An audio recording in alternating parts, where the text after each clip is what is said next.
the LaxFactor podcast. What is up, college lacrosse fans? You are watching episode 145 of the LaxFactor Lacrosse podcast. I am your host, Ted Hoost. I am super sick today.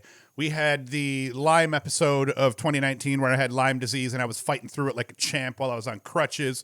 And today we have the Rona episode of 2021. I don't really think I have the Rona, but I do have a terrible cold. So I'm going to rip through all of this and not waste any more time. As always, be sure to like, subscribe, hit the notification bell, and you can go to laxfactor.com to get swag and support us that way. Let's get right into it. Today, we're going to talk about a bunch of games. Pretty much almost all of the games are going to get mentioned here at the D1 level here. We're going to start with Holy Cross at Syracuse. Chase Scanlan, he had himself a breakout game with 7 goals.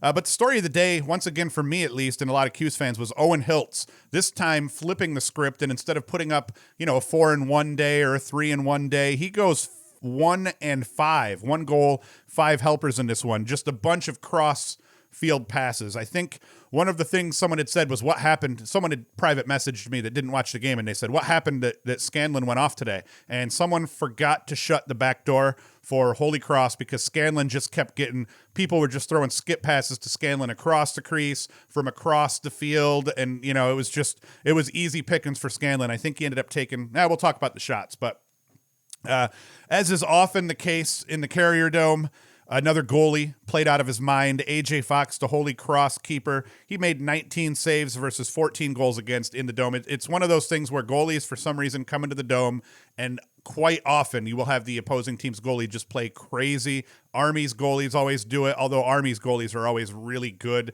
There was a local kid from here, Tanner Cousins, who played for Binghamton University, who once went into the Dome and ended up putting up like 18, 20 saves or something crazy like that.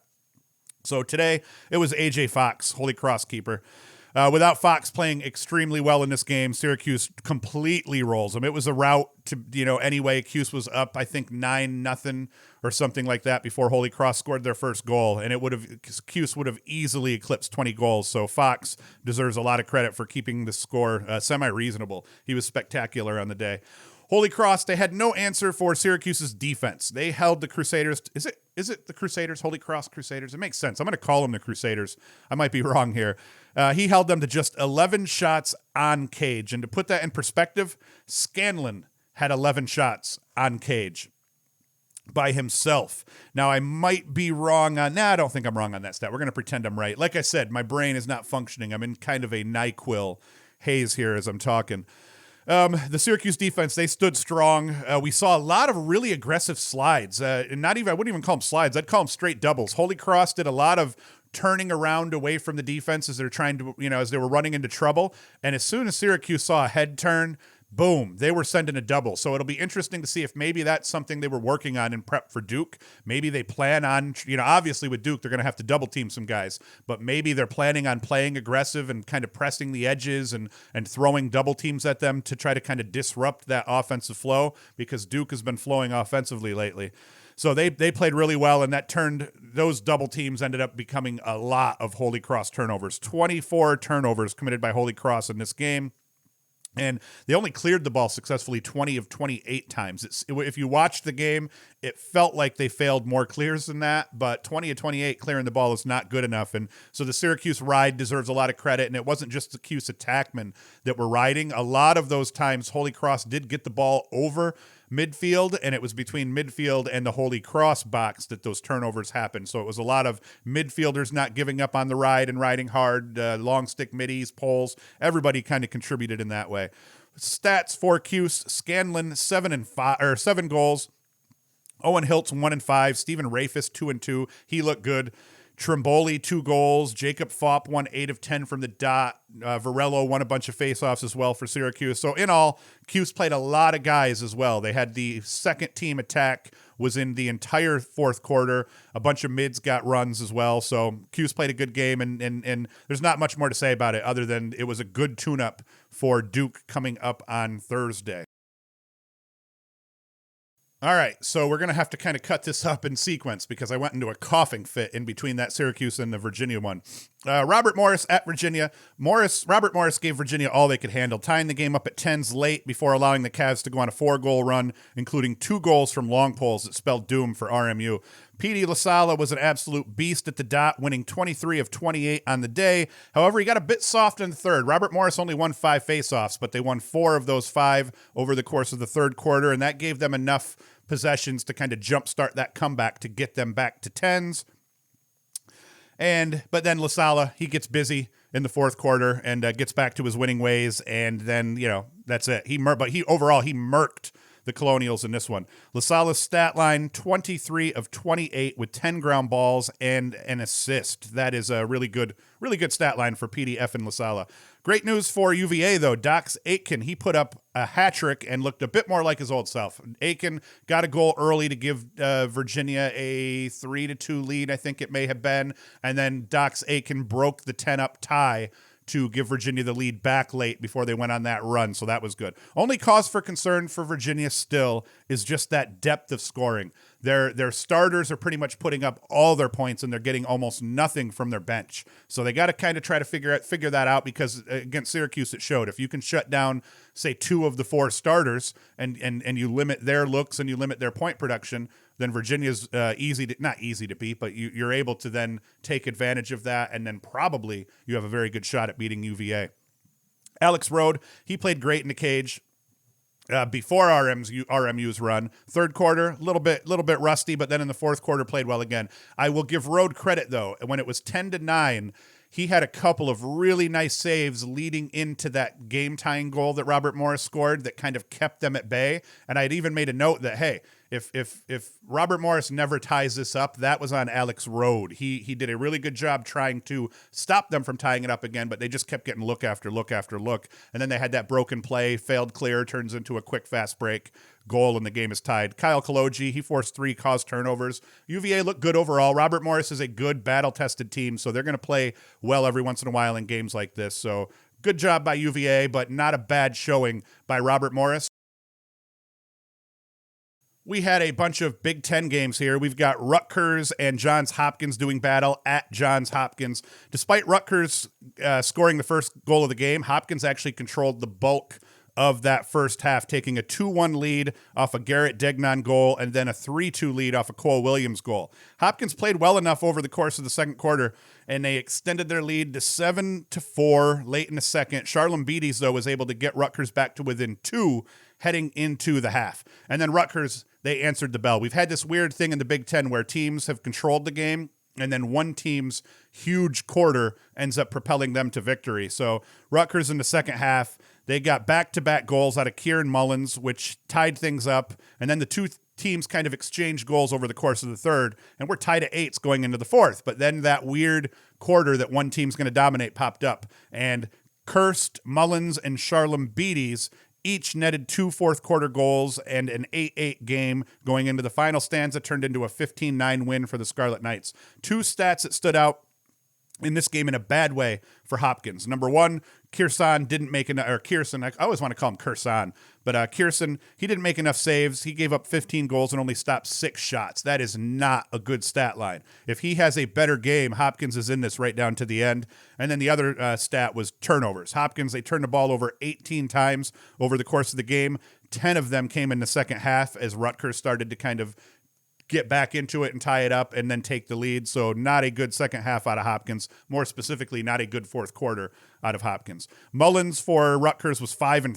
Shellenberger's 3-2. Kurtz 3-1. Shane Knobloch, the freshman, 2-1. And Colin Kurtz again in goal for Rutgers, 12 saves versus 9 goals against, so he has been incredible. For Hopkins, like I said, Kierson, 6 saves versus 15 goals against. That is not going to get the job done. Connor DeSimone for Hopkins, 2-2. Garrett Degnan, 3-1. Williams and Epstein, only 1 goal each. And Hopkins' offensive contributors have just not been consistent. DeSimone has been, but Epstein and Williams, they have to play better more often. That's just a fact.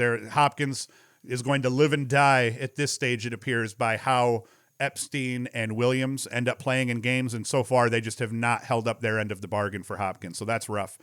Another ACC game, North Carolina took on Air Force. Chris Gray led the charge for UNC in beating up on Air Force. He goes for 2 goals and 6 helpers on the day. Teammates Nikki Solomon went 2-2. Will Perry, 4 goals. Tanner Cook, 2-1. They filled out the scoring for UNC. Freshman netminder Colin Krieg, he continued to play really well. He made 10 stops versus 15 shots faced, only gave up 5 goals for UNC. So he's one of those guys at the top of the ACC Freshman of the Year. Right there with Hiltz and Shellenberger.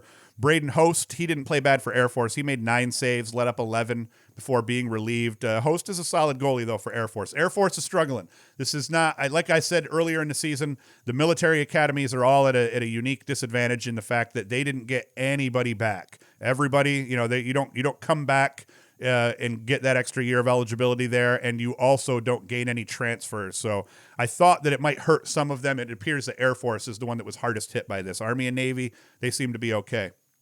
Another Big Ten game, which all the Big Ten games are big because they're only playing conference schedules.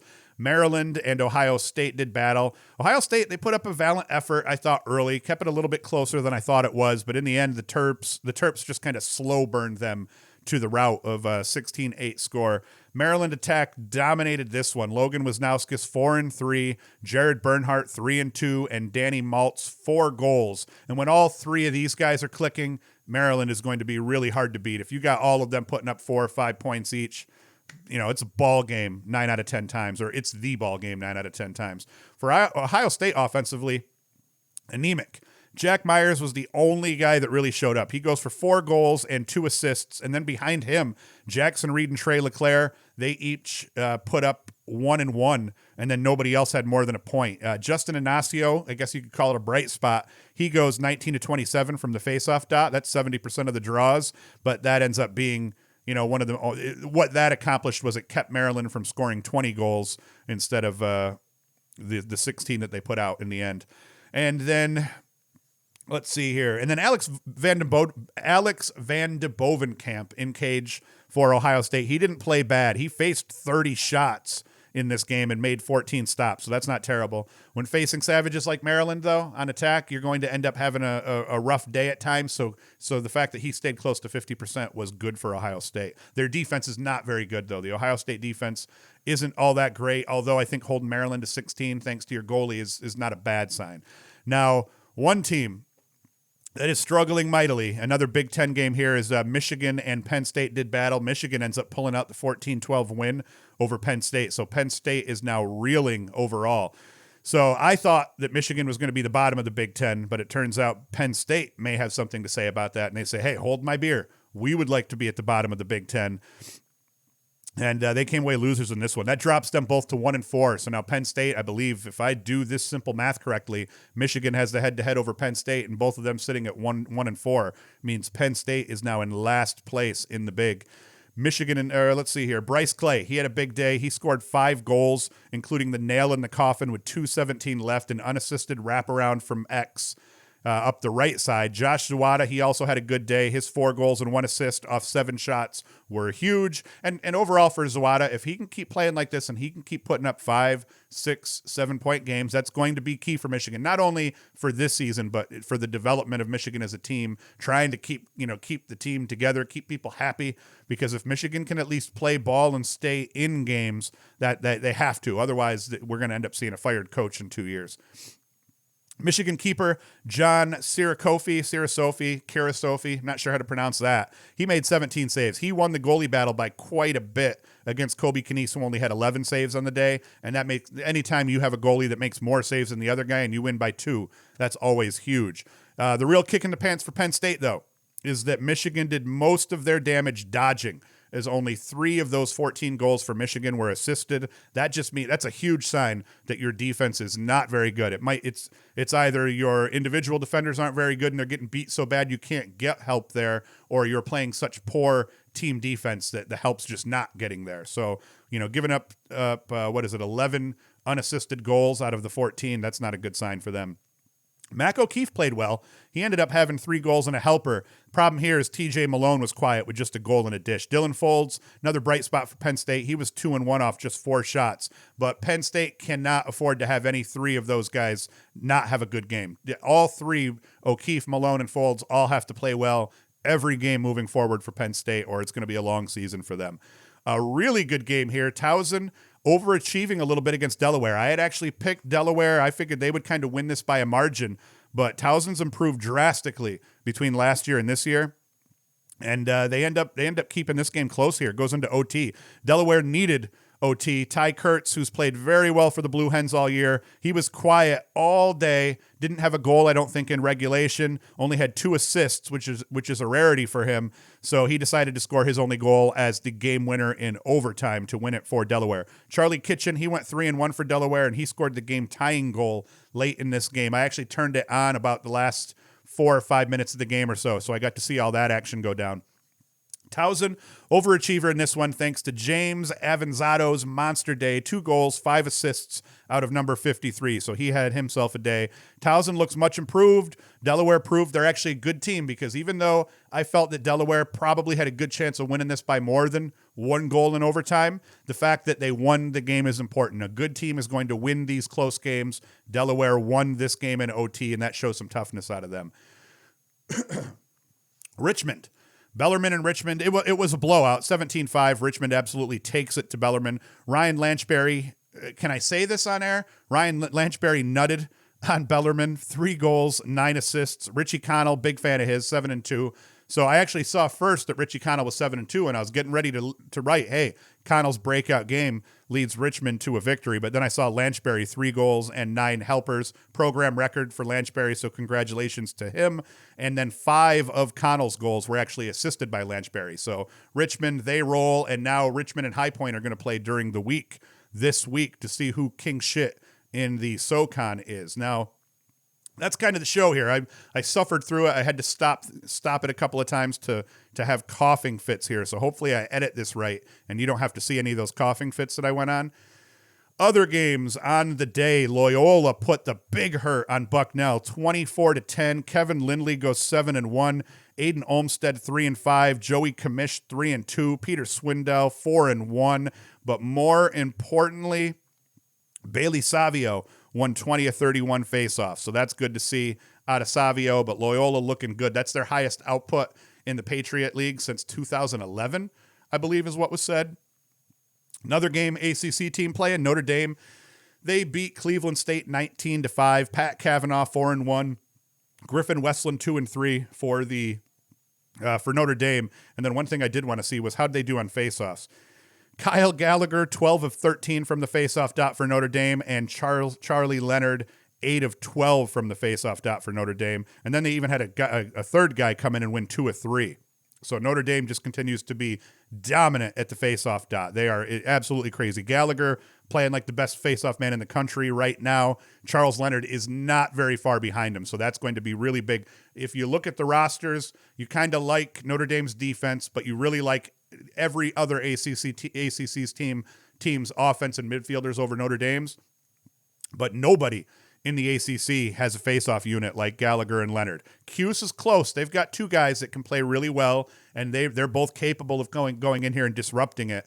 I don't think anyone else, though, in the ACC has 2 guys like that dominate. So interesting to see how that plays out as we really start diving into ACC play starting this week.